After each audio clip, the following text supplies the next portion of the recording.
Olá, é um prazer estar com vocês aqui no chat com 2.670 perguntas, mas vamos lá. Ó, eu nem vou falar os nomes porque senão a gente não dá. Valdinei, boa tarde.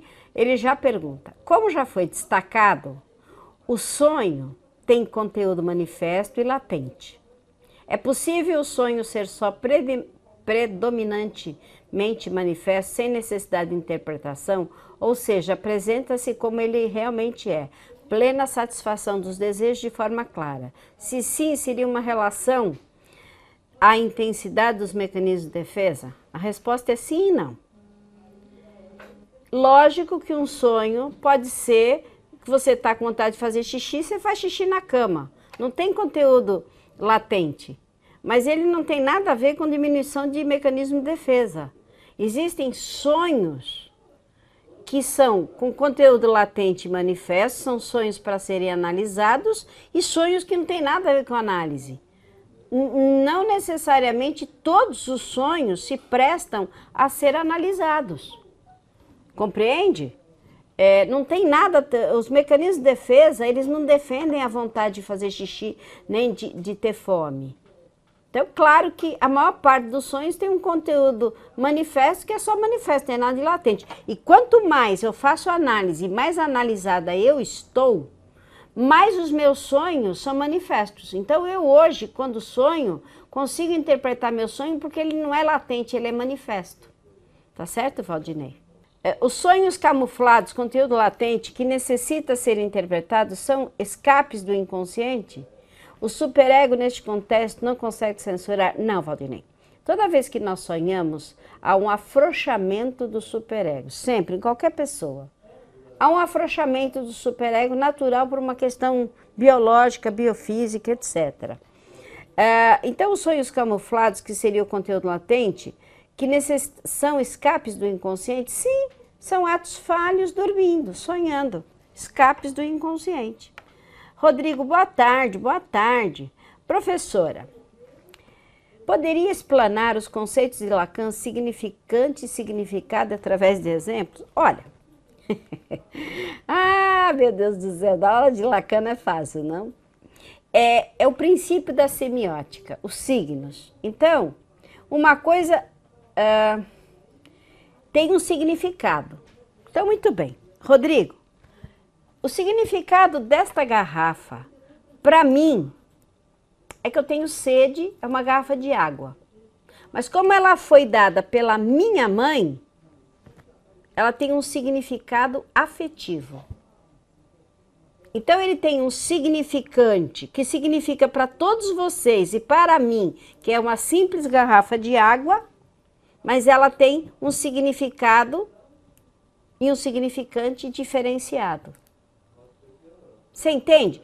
Uma coisa é uma coisa, um objeto é um objeto, significa algo e tem um significante diferente para cada pessoa. Ou seja, o Lacan quis confundir aquilo que Freud já tinha explicado muito bem, ok?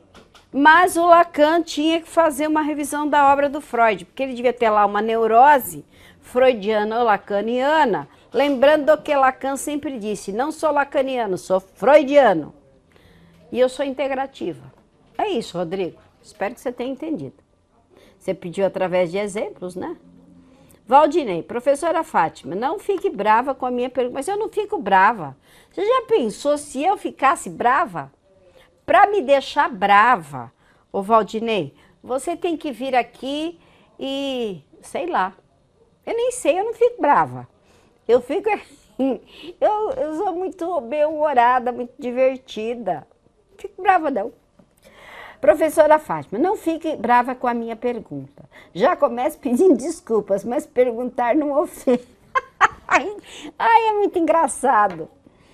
Estou lendo o volume dos sonhos, parte 1. São tantas citações maravilhosas usadas por Freud que fiquei na dúvida de qual a contribuição inédita trazida por ele. Seria possível explicar?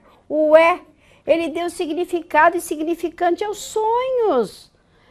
Valdinei, os sonhos eram almanaques, onde as pessoas inventavam que quem sonhava com dente porque ia ter uma morte na família, né? Então o Freud, ele disse que não, que os sonhos têm um motivo de existir. Eles são uma forma de trazer a comunicação inconsciente dos desejos do id. Então isso é absolutamente inédito. Veja bem, Jung usou os sonhos de uma maneira diferente, mas Jung precisou de Freud para falar de consciente, inconsciente e pré-consciente. Então Freud foi o pai da psicanálise que teve ideias brilhantes, para lá de brilhantes. E não me pede desculpas, só me disse entendeu, se está satisfeito, senão eu falo mais. Valquíria, boa tarde.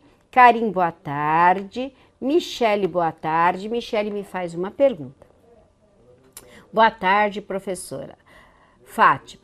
E boa tarde a todos os colegas. Minha primeira aula com vocês, estou imensamente feliz de ter me encontrado profissionalmente. Já iniciei as sessões, agora é estudar e compreender esse mundo amplo e maravilhoso da psicanálise. Ah, seja muito bem-vinda, Michele. Caso deseje, faça perguntas ou mande pelo SBPI, pelo suporte ou Ana que tem que mandar a pergunta? E-mail do suporte? Então escreve aí o e-mail do suporte, você já sabe que eu não sou boa nesse negócio, não.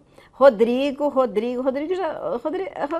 meio paquerador, ele fica passando celular para todo mundo. Você é paquerador, Rodrigo?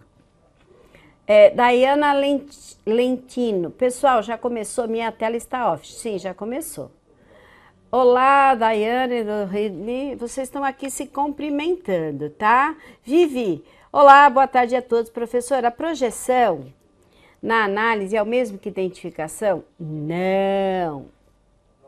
Eu me identifico, por exemplo, assim. Olha,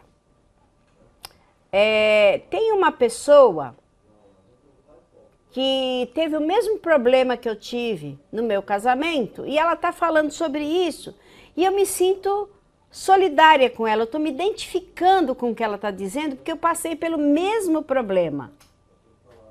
Eu tenho uma identificação.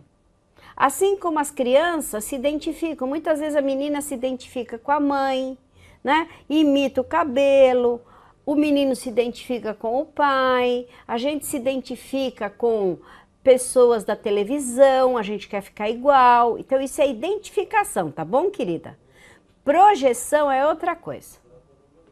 Eu, às vezes, me sinto muito fofoqueira, mas eu não admito. Então eu falo que você é fofoqueira. O que eu estou fazendo? Eu estou me projetando, eu não admito isso em mim e falo que é o outro. Eu projeto para o outro os defeitos que eu tenho e que eu não admito. E eu não percebo que eu estou fazendo isso, eu não faço isso de caso pensado. Eu faço isso por causa da neurose, tá? Então eu identifico e projeto, tá bom? Você entendeu? Rodrigo, nossa, como ficou fácil agora entender, como sempre explicando de forma clara e simples. A gente não explica, aqui a gente traduz. Eu sou uma tradutora da psicanálise para vocês, né? Porque eu sou a vovó da psicanálise e vocês são os netinhos. Não é isso? Deixa eu ver se tem mais pergunta. Rodrigo, gosto muito de discutir ideias com todos do grupo, pois a partir desta surgem esclarecimentos melhores, aproveitamentos dos conteúdos. Quero indicar um filme que está disponível na Netflix. Fique à vontade, indique tudo que você quiser. Eu tenho uma pergunta aqui do Marcelo Osório, que é esse o pessoal que fica mandando pelo e-mail do suporte, que são essas que eu estou respondendo agora, porque tem pessoas que não conseguem assistir o chat. Quando ele sobe para o YouTube, eles assistem e depois eles mandam perguntas pelo suporte@sbpi.org.br. Eu estava dando o e-mail errado, por isso que o pessoal não estava fazendo pergunta. Eu também erro, né, gente? E muito. Professora Fátima, espero que esteja bem. Como podemos identificar em pessoas adultas as características da fixação oral, anal e genital? Então, como podemos identificar? Como podemos trabalhar em clínica essas fixações em adultos? Obrigada. A Vanesca diz, professora, eu não gosto de fazer muitas perguntas, pois tenho dificuldade em me expressar, mas adoro ouvir todos os esclarecimentos. Obrigado, Vanesca, fique à vontade. Muito bem, Marcelo, você me pergunta como identificar nas pessoas adultas as fixações. Bom, a pessoa que ficou fixada na fase oral, de 0 a 1 ano, ela vai ter questões de oralidade, de todo tipo. Desde a maneira de falar seja quase que uma hemorragia de palavras, uma verborragia. Ela não faz pontuação, ela não respira, ela fala incessantemente. Tudo nela é muito, muito, né? A forma de gastar dinheiro, às vezes, é exagerada. Ela tem muitos amigos, ela é muito expressiva, ela é muito expansiva, ela não tem timidez, ela é para fora. Ela é aquela pessoa que tem que estar na recepção das pessoas, porque ela é oral. Tem preferências, inclusive, de sexo oral, né? Por ser oral. Muito bem. Se for anal, ela tem o prazer em reter as fezes na fase anal. A criança tem um prazer em reter fezes, né? Então, ela vai ser retensiva. Ela vai ficar completamente diferente da criança oral, que tinha o prazer de pôr para fora. A criança anal, que será o adulto anal, tem prazer em ter tudo retido. Então, é aquele camarada que te dá um cheque, se o banco fecha às 4, às 3h45 da sexta-feira. É o tio Patinhas. É alguém totalmente muquirana, né? É uma pessoa que tem prazer em ter muito dinheiro no banco, mas tem desprazer em gastá-lo. Depois, uma pessoa que fica fixada na fase genital é uma pessoa exibicionista, porque a criança que não é fase genital, é fase fálica, o correto? A criança que na fase fálica, ela tem necessidade de exibir os órgãos genitais. Ela é criança. Como adulta, ela não vai exibir os órgãos genitais. Então, o que ela vai exibir? Um corpo bem escultural, ela vai exibir bens, carros, cultura, beleza. Ou seja, ela vai tornar-se um exibicionista, mas não do pênis nem da vagina. Ela vai exibir objetos, ela vai se tornar um tanto quanto narcísica. É essa sociedade que nós vivemos aqui. Agora, como tratá-la? Isso é muito complexo, né, Marcelo? É um curso inteiro.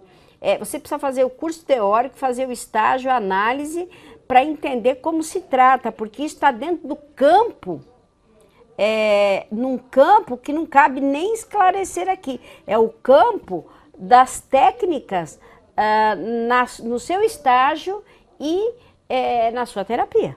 Tá bom, Marcelo? Espero que você tenha entendido. A Michele me pergunta, professor, li que catarse é a purificação do espírito. Não sei onde é que você leu isso. Nunca ouvi falar em purificação de espírito, desculpa. Em uma sessão, isso seria um insight? Meu Deus, você está falando purificação do espírito, sessão parece coisa de macumba. Não que eu não tenha nada, que eu estou contra um contra-egum aqui, não é nada disso. O que acontece é o seguinte, catarse foi um nome dado por Anna Pappenhau, inicialmente paciente do Breuer, que depois passa para o Freud, no seu tratamento histérico, e que, na verdade, ela chamava de limpeza da chaminé. Ou seja, trazer as emoções que estão recalcadas. Em uma sessão, isso seria um insight? Não. Um insight popularmente caiu a ficha, você entendeu, você teve um insight, porque você entendeu. A catarse é pôr as emoções negativas para fora, chorando, gritando, em silêncio. É diferente. E são manifestações sempre do id que está inconscientizado, tá bom? A Marinês. Boa tarde, professora. Ainda tenho um pouco de dúvidas com esses termos, associação livre e conversão. E você vai ter muito. Não sei se você já faz análise. Até porque a associação livre é a pessoa que está no atendimento ficar recostada, deitada e dizer tudo que vier à sua cabeça. Ponto. E conversão é um mecanismo de defesa. Uma coisa não tem a ver com a outra. tá? Conversão é mecanismo de defesa. Não tenta associar que você não vai entender mesmo. Isso precisa de prática. A Michele falou, agora entendi. Então tá bom, Michele. Eu tenho uma pergunta referente ao assunto tratado na segunda aula, modelo topológico topográfico da mente.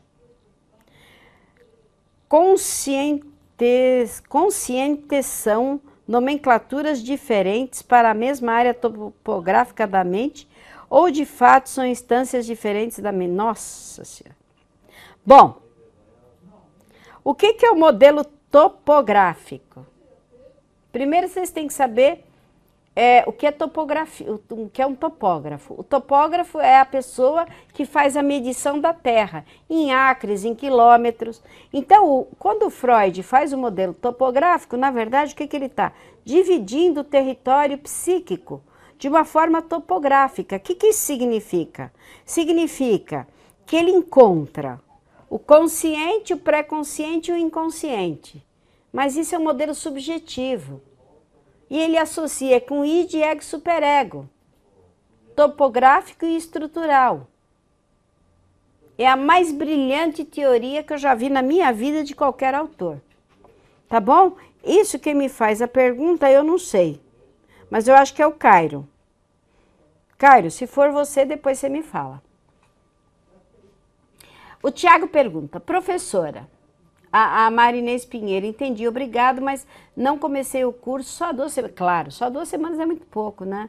Tiago, professora, normalmente indivíduos que têm uma base fálica têm grande ascensão oral em conjunto? Podem ter, as fases se misturam. Mas ascensão, não necessariamente, eu não entendi a palavra ascensão oral. Não entendi. Mas você pode ser anal fálico, anal oral, e as fases se misturam, isso você não tenha dúvida, tá? Sem problema nenhum. A Daiane Lentino. Professor, há uma tendência da diminuição dos sonhos latentes quando o sujeito está em tratamento psicanalítico? Não é uma tendência, é uma realidade. Se você está fazendo uma análise de base psicanalítica, onde é usado transferência e o manejo é bom, isso tem que acontecer. Professora, já tem uma data para a aula sobre mandalas? Rodrigo, São Paulo, não para de chover, já caiu um pedaço do telhado da SPPI, já caiu o telhado da minha casa. Primeiro de tudo, é o Congresso de Regressão Online, no dia 18 de março, que vocês façam inscrição, porque, olha, não vai ter um preço como esse, são vagas limitadas e, olha, vocês fazerem um congresso online, tá bom demais. A Daiane agradece. Eu também te agradeço. Obrigada. Professora, no último chat você respondeu minha pergunta dizendo que uma das funções da psicanálise era trazer os recalques do inconsciente para o consciente. Porém, também disse que no inconsciente estão mais memórias boas que ruins. Conseguiríamos, através da psicanálise, buscar, talvez, estas boas e felizes memórias para ajudar no processo de melhora do paciente? Não.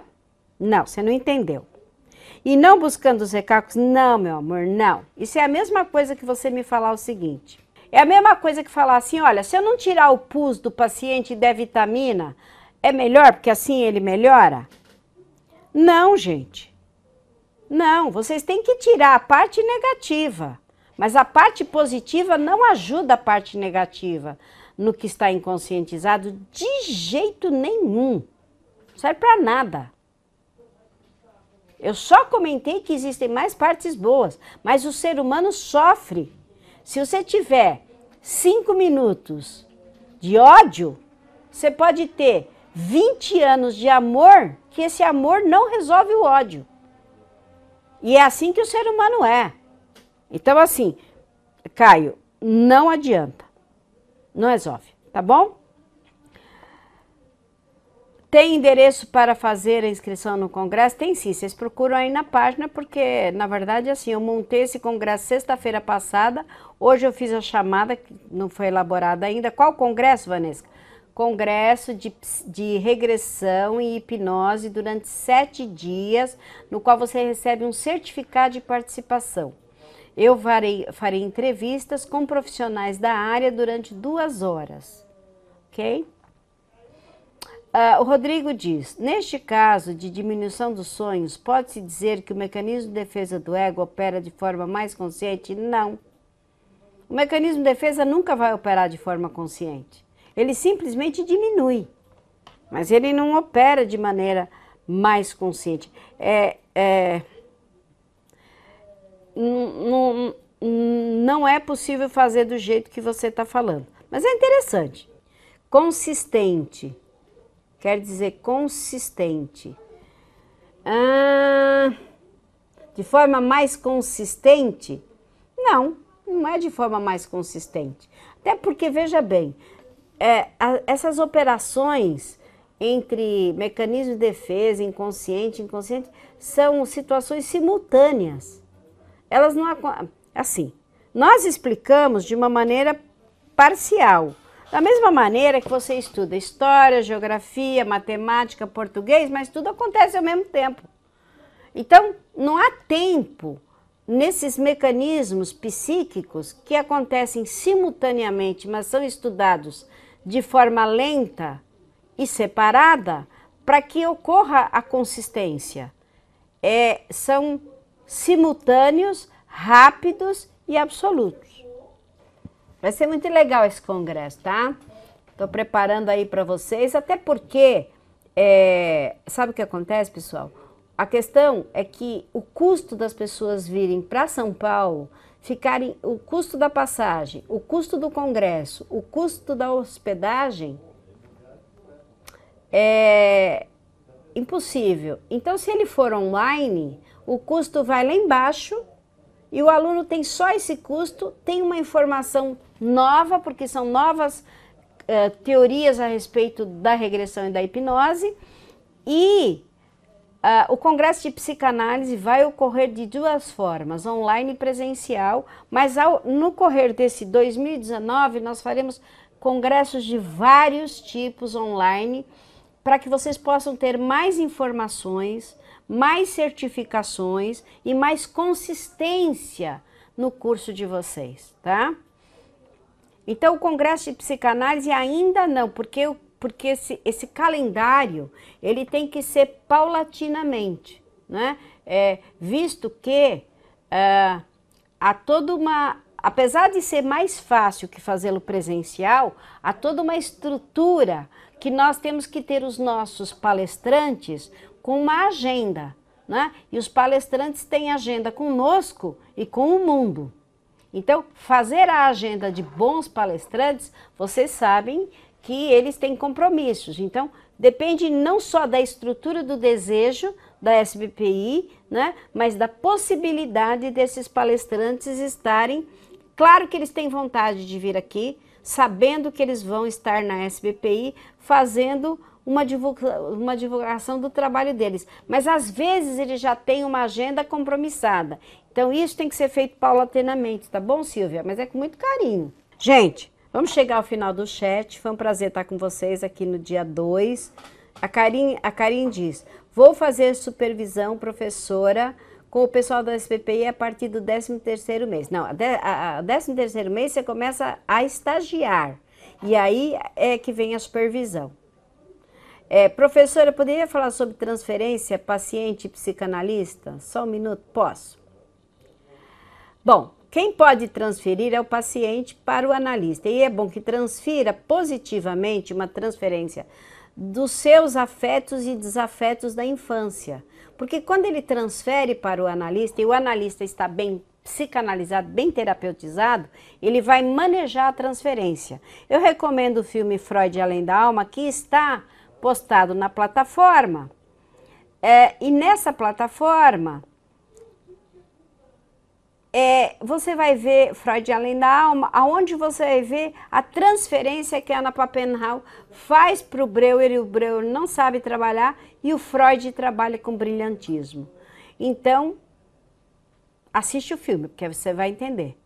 Com relação ao estágio, não é estágio, é estágio supervisionado, é a partir do 13º mês de curso teórico, vocês falam comigo e eu indico supervisor, caso vocês não tenham psicanalista da SBPI. Tá bem, gente? Então, uma boa semana, tá? Então, Muito obrigado vocês, uma boa semana, até segunda-feira. Bastantes perguntas segunda-feira, tá?